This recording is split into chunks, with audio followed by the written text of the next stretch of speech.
Ya, untuk analisis menggunakan Smart PLS yang pertama kita lakukan adalah persiapan datanya terlebih dahulu. Nanti bisa dibuka file ini ya, data dan hasil. Nah, ketika dibuka nanti ada beberapa set data. Ini adalah data. Nah, kalau yang data ini itu adalah data yang belum diedit ya. Jadi data yang aslinya. Nah, ini adalah data yang sudah diedit atau disesuaikan. Nah, ini juga sudah saya buat untuk yang dikirim ya. Ini nanti nggak bisa dibuka saja, isinya sama dengan yang ini ya. Nah, setelah terbentuk datanya seperti ini, lalu kita rubah dulu formatnya ke dalam CSV. Nah, untuk membuat format CSV caranya seperti ini kita copy dulu ya, seperti ini. Kalau kita buat file baru, nah, seperti ini. Nah, ini kuesionernya kita hapus seperti ini, lalu kita save.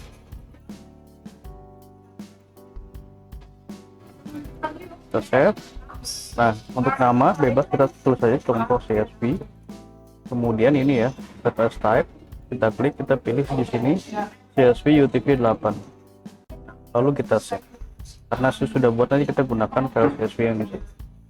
Seperti itu cara membuat file CSV-nya. Kemudian setelah file CSV-nya terbentuk, kita buka aplikasi Smart PLS. Ini saya menggunakan Smart PLS versi 4. Setelah terbuka, kita klik New Project. Untuk nama kita tulis saja contoh seperti itu, create. Nah, lalu ini ya, import data file. Nah, kita masukkan CSV yang sudah kita buat tadi.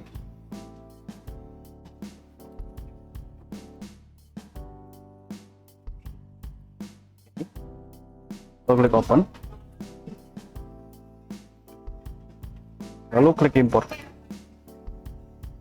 Nah, ini tandanya data sudah masuk ke dalam aplikasi Smart PLS. Ini kita bisa back, kemudian ini ya, create model. Kita klik create model. Model type kita pilih PLSM, kemudian model name kita tulis saja di sini contoh 1. Save. Nah, selanjutnya adalah kita masukkan indikator ini ke dalam lembar kerja sesuai dengan kelompok variabelnya. Contohnya seperti ini, x1.1, kita klik dulu, lalu tekan shift, kita klik x1.4. Di blok seperti ini, lalu kita tarik. Nah, kita masukkan dulu, nanti kita beri nama.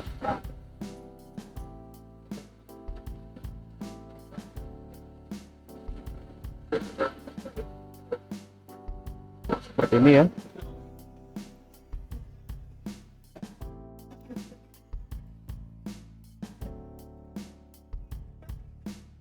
Nah, untuk memberi nama tinggal double klik saja.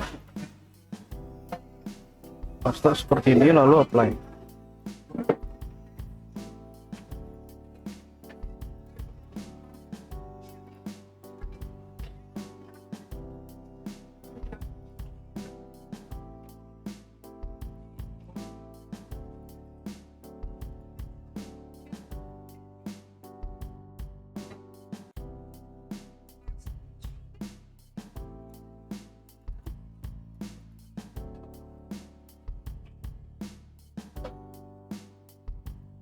Ini sudah terbentuk semua, lalu kita susun.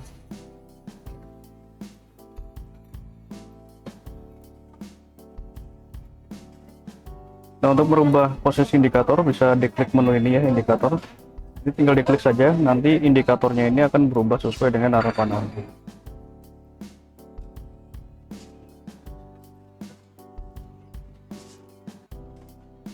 Seperti ini. Lalu kita hubungkan variabel ini dengan menu connect sesuai dengan hipotesis yang ada.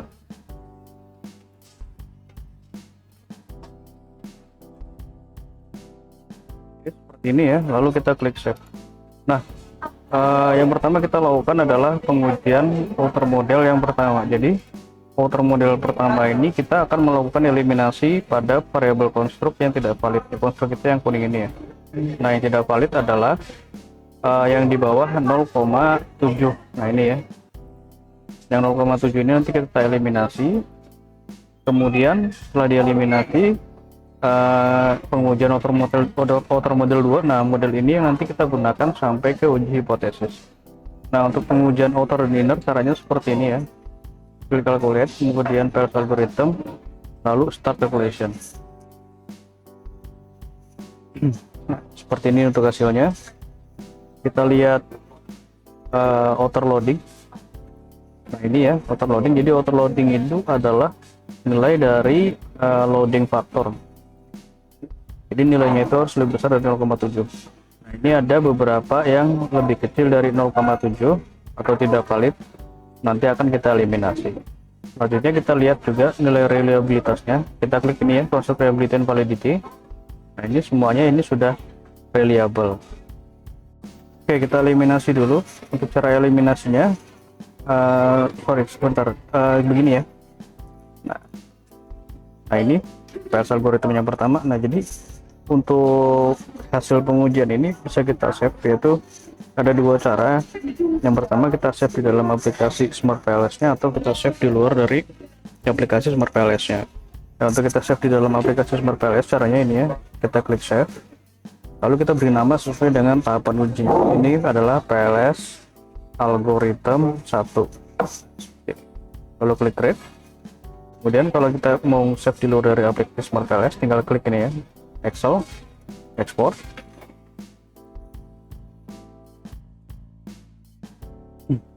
Lalu kita save. Untuk namanya di sini Pales algoritma 1. Nah, seperti ini ya.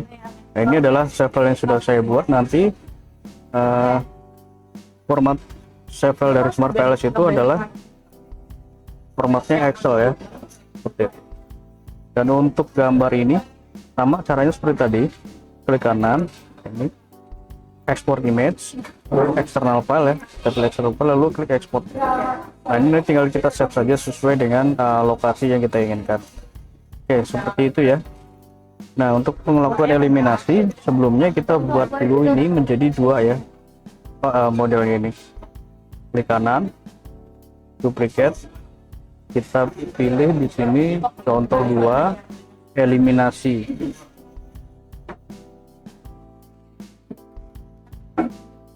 Nah, untuk cara eliminasinya seperti ini. Kita running ulang dulu. Nah, kita lihat di sini ya, yang di bawah 0,7.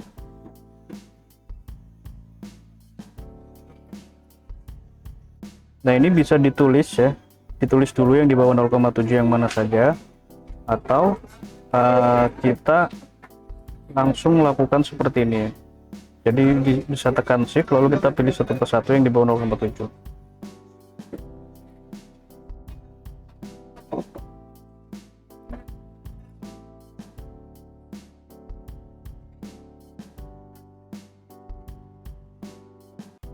Oke, ini kita delete, kita rapikan dulu.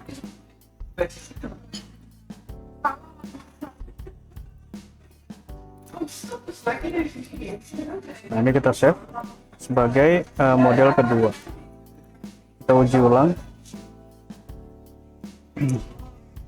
Nah, kita lihat di sini ya untuk outer loading.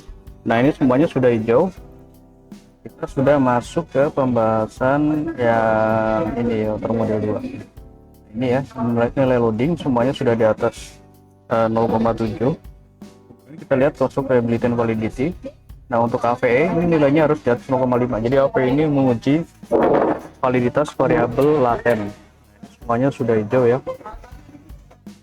Artinya di atas 0,5. Kemudian untuk uji reliabilitas kita lihat nilai dari kelompok alpha dan composite reliability plot C. Nah, ini seluruhnya di atas 0,7. Yang berwarna hijau maka dapat dikatakan reliable. Jadi sampai tahap ini dapat dipastikan bahwa seluruh variabelnya itu valid dan reliable, sehingga dapat digunakan untuk pengujian tahap selanjutnya. Dan untuk tahap selanjutnya adalah kita menguji nilai ini ya. Nah, ini tadi yang reliable itu, reliabilitas. Nah, ini kita menguji discriminant validity menggunakan HTMT. Nah, kita peroleh di sini. Nah, kenapa kita menggunakan HTMT? Karena kita menggunakan Smart Pales 4 ya. Jadi Smart Pales 4 itu disarankan oleh CAIR 2022 itu yang digunakan nilai HTMT. Jadi ini ada beberapa nilai yang bisa kita gunakan, namun yang direkomendasikan adalah nilai HTMT. Untuk HTMT ini nilainya harus lebih kecil dari 0,9. Nah, ini turunnya lebih kecil dari 0,9, maka tidak terjadi masalah pada diskriminan validity-nya. Selanjutnya adalah pengujian intermodel. Nah, untuk intermodel ini yang pertama dilihat nilai dari garis of-fit. Nah, garis of-fit kita lihat di sini ya. Ini model fit. Kita gunakan nilai dari saturated model. Nah, ini nilainya. Nah, nilai ini kita bandingkan dengan cut off-nya. Nah, yang terpenting di sini adalah nilai dari ini harus masuk ya. Jadi untuk yang lainnya ini hanya mengikuti saja. Artinya hasilnya bisa diabaikan. Nah, bisa dilihat di sini untuk KSRNR nilai cut off-nya adalah lebih kecil dari 0,08. Nah, ini yang kita uji nilainya lebih kecil dari 0,08, yaitu 0,065, maka keterangannya adalah good fit. Artinya untuk SRNR ini telah memenuhi kriteria model yang baik, sehingga model penelitian ini dapat digunakan untuk pengujian hipotesis seperti itu.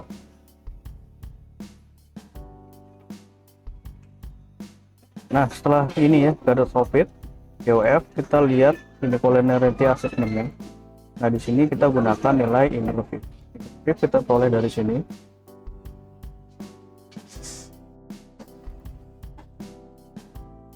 Kita pilih yang metrik atau yang list. Nah, kalau saya biasa gunakan yang list karena ini lebih mudah untuk dibaca ya.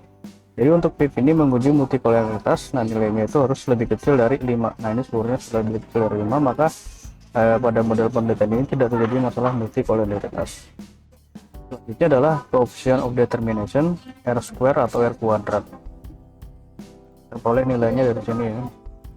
Jadi R kuadrat ini menguji besaran pengaruh variabel independen terhadap dependen secara bersama-sama. Nah, ini untuk menjawab hipotesis keempat ya. Jadi nilainya itu adalah 0,376. Kita lihat ini 0,376. Nah, 0,376 ini berada dalam kategori yang sedang ya, karena ini sudah lebih besar dari 0,25. Di sini menunjukkan bahwa pengaruh variabel X1 sampai dengan X3 terhadap Y sebesar 37,6%, sedangkan sisanya dipengaruhi oleh model lain di luar dari penelitian ini. Oke.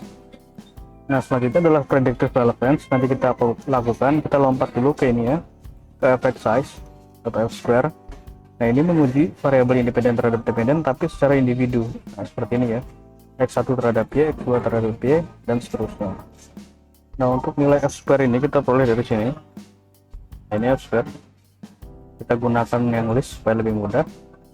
Ini ya.